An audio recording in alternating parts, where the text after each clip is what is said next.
All right, collective. Welcome to Card Said. Remember, don't kill the messenger.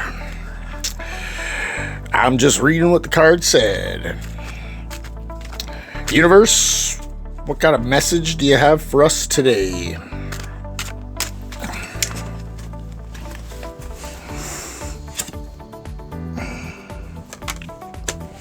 Somebody is caught up in a love triangle. Somebody's caught up in a love triangle. Somebody is juggling multiple partners. Maybe it's a love quadrilateral.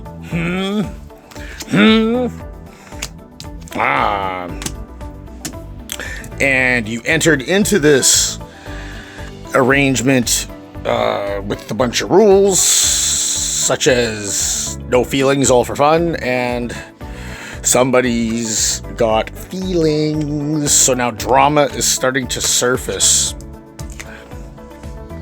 And you're gonna want to I don't know what to say, nip this in the bud, whatever. You're gonna want to nip this one in the bud here, I think. Maybe have another meeting. Maybe have another meeting with all members involved. Oh, yeah, definitely have a meeting with all members involved, because somebody in this menage a trois is, I don't know, got a medical issue. I'm not thinking STD, but something that might throw a wrench in everybody else's. Yeah, this guy lives in an environment that is disgusting. Like, I'm talking gross, man. Like the plumbing doesn't work, so every once in a while they just pump the septic tank right into the front yard, kind of thing. Let it soak in. We're talking bylaw, biohazard type environment. So yeah, maybe you should turn this guy loose, or girl, or whoever. Maybe you should turn this person loose, man. Yeah, there's numerous people that live on this property. Numerous. In and out. Somebody living up in the attic, I'm getting, that nobody even knows he's there. Yeah. Yeah, these people are wild. Wild. I'm seeing cats running around everywhere. Like, I don't know, is there like a cat breeding problem on this property or something? Or maybe they're just there to keep the rats under control. I don't know. I don't know, but somebody's obsessed with these cats. Like, I'm getting like running around in their underwear, calling these cats like 24/7. Like, that's bizarre. These cats got weird names too, like Shashwinga and Fadoozle.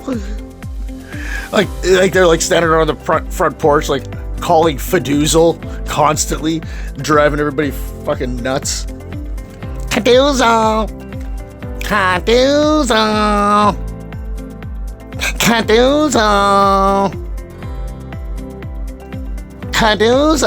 Like that kind of shit, you know? You know the type? I know the type. Tell us more about this property. This is kind of funny, yeah. Yeah, like Bylaw's been kicking everybody out, I'm picking up like a while.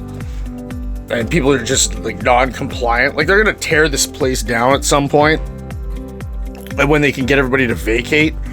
But every time they get everybody to vacate, like 15 minutes after they leave, like new people just emerge from the gutters to occupy the place.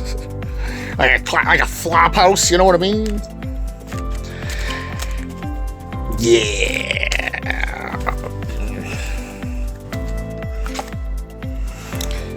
Yeah, you need to get out. You need to get away from that. You know what, man? My suggestion, I mean, to each their own, right? But get out of your love triangle. Get away from this guy who's on this property or whatever, man. Like, you know what I mean? Come on, it can't be that good.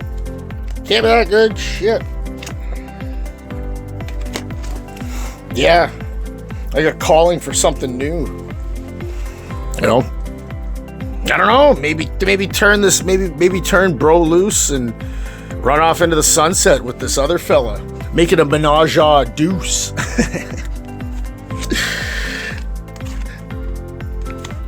Yeah, off into the sunset. Why not, man? You only live once, right? Sometimes you just gotta take a leap of faith. Throw all your eggs in one basket, except one.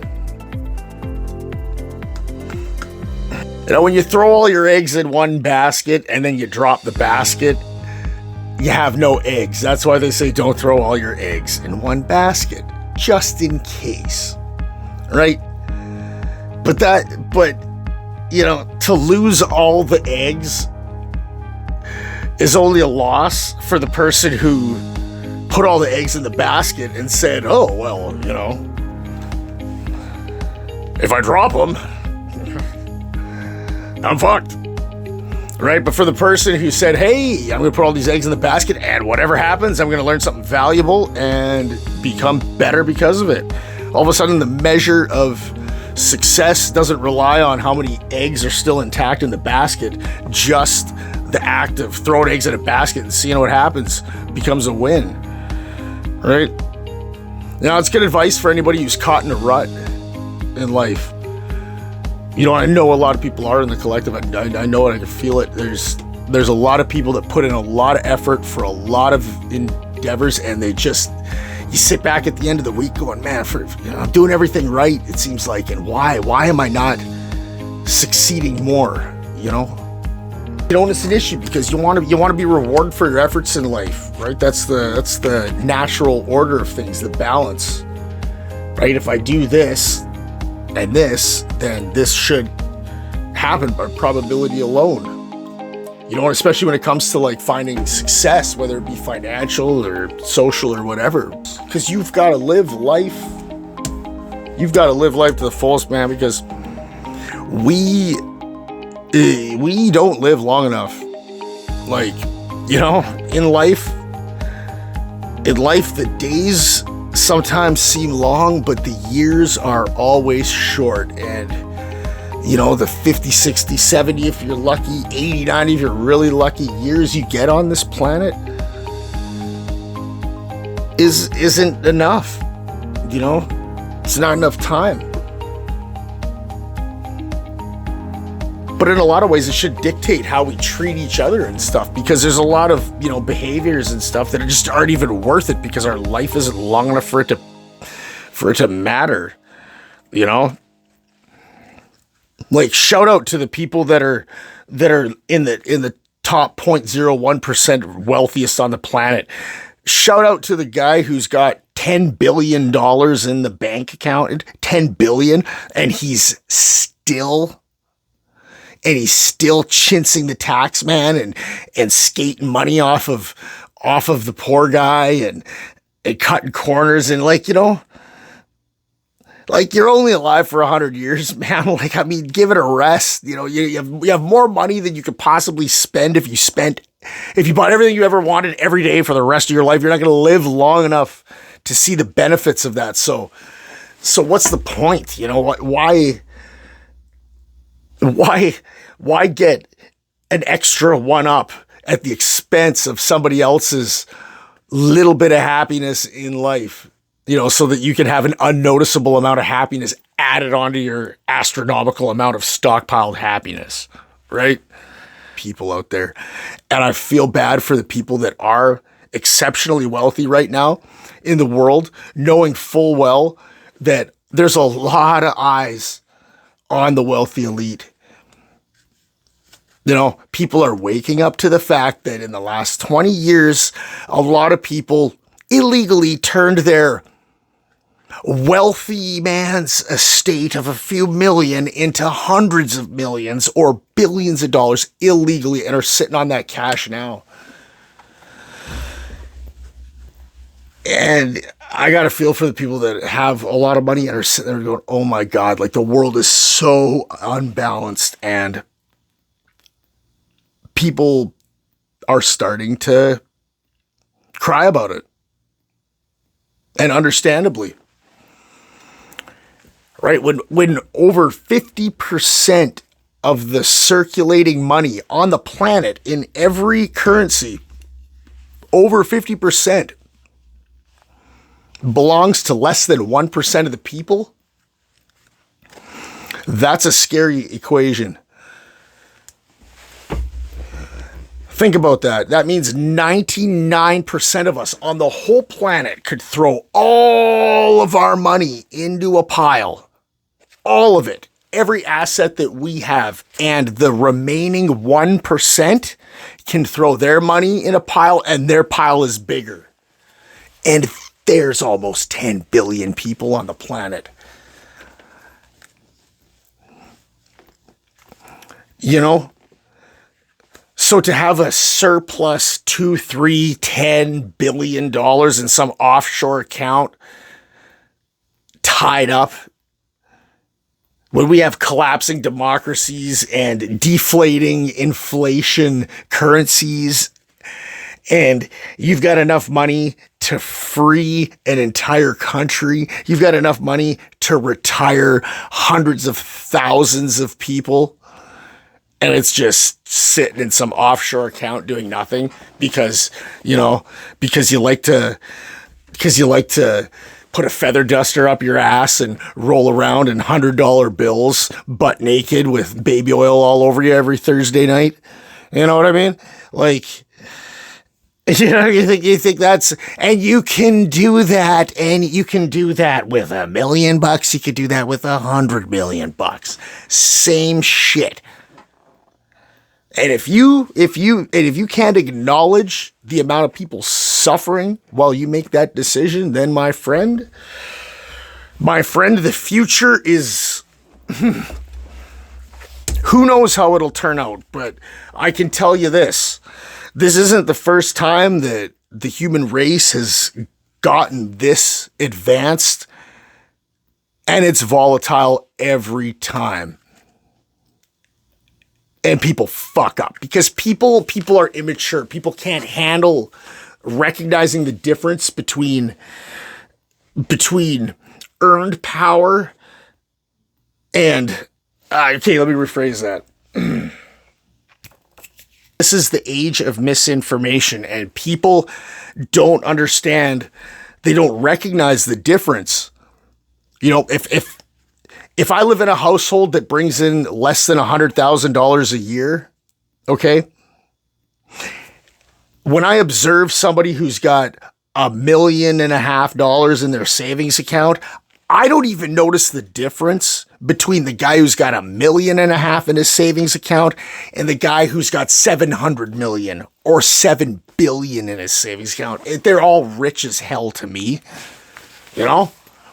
And that's what 99% of us on the planet feel like. That, and it's just natural. We're all so poor, living paycheck to paycheck, that we don't even recognize the difference between somebody who's got $1 million more than me and somebody who's got $200 million more than me, or someone's got 2 billion more than me. And I can tell you this, over the last 20 years, quietly and secretly and illegally, there's a lot of people that have achieved incredible financial success at your expense, on your harvested tax dollars, on your inflated domestic currencies. And there was no news coverage. There was no acknowledgement. It was just all done quietly. And it's coming to the surface, and that's just to bring this full circle. That's why I feel for the good rich people out there, the good, super wealthy elite, because hearts out to you guys, man. Because you're sitting around looking at a lot of other people in the same financial circumstances you who should not be there. No. Northern Canada, there's a small town that's not a small town. It's the tiniest town you've ever seen. It's got 150,000 people, 200,000 living in it. It's an oil town, and it's an interesting place because everybody in that town, even the janitor, even the guy sharpening fucking pencils at A&W, is making six figures. Everybody. People that are stupid, people that have very low IQ are in this town raking in the kind of money that, you know, a PhD spine surgeon in Montana might make. You know, and that's a very interesting thing in the evolution of a race, because normally financial success is rewarded just by natural cause to those who earn it. More intelligence, more productivity, bigger contribution to society equals more success, more financial success. When you start handing out paychecks that normally are handed out to people that have put in a lot of time and achieved huge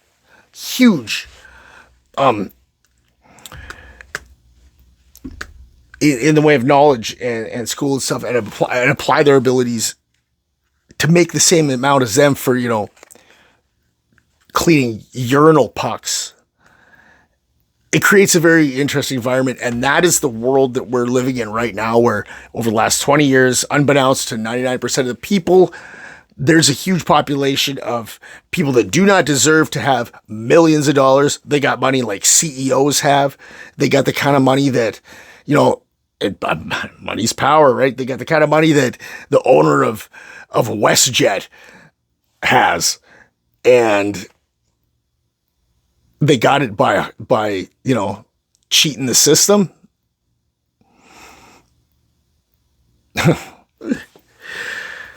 It's a risky place, man. You know, on the political scene, they get so worked up when they're like, oh, there's weapons of mass destruction, nuclear weapons in some, you know, immature country that's bull in a china shop you can't trust, and we're all worried about that. But I mean, look domestically, man. Like, look at the kind of people that have the financial power to sway countries and check their transcripts if they have them. That's where your risk is. Because somebody could, you know, have a Monday morning fart of a financial decision, doesn't affect them whatsoever, that causes hundreds of thousands of people to suffer financially, and they might not even acknowledge it because they're moving money in a level that they're not qualified to be participating in. There's a rant. There's a rant right there. And I'm going to leave it at that. I am going to leave it at that. Soak that one up. I don't care if anybody listens to it or not. Man, I'm just gearing up for a big swing on my other channel. So I'm starting to like the sound of this. I'm starting to feel a little bit more flow. And YouTube hasn't pushed it, so I'm just talking to absolutely nobody right now, which is fine. Don't necessarily want anybody to hear it, but YouTube, humor me, man. I look at these other videos. I see a lot of people doing these type of videos, and everybody's kind of in the same skill range. You know? Come on, man. I got 5 followers. I see, and no offense to these other people, you know, good on them, but I mean, there's people with 100,000 followers that are like, Divine Feminine, and we go with the masculine, and we're gonna draw some more cards here, and we're okay, and I'm picking up, hold on, I'm picking up on something right now. You know, like, come on, man, you're pushing videos like that, and you're not even gonna give this one a chance? Holy smokes, I got a degree in psychology, man. I got at least something to offer. Give me a chance.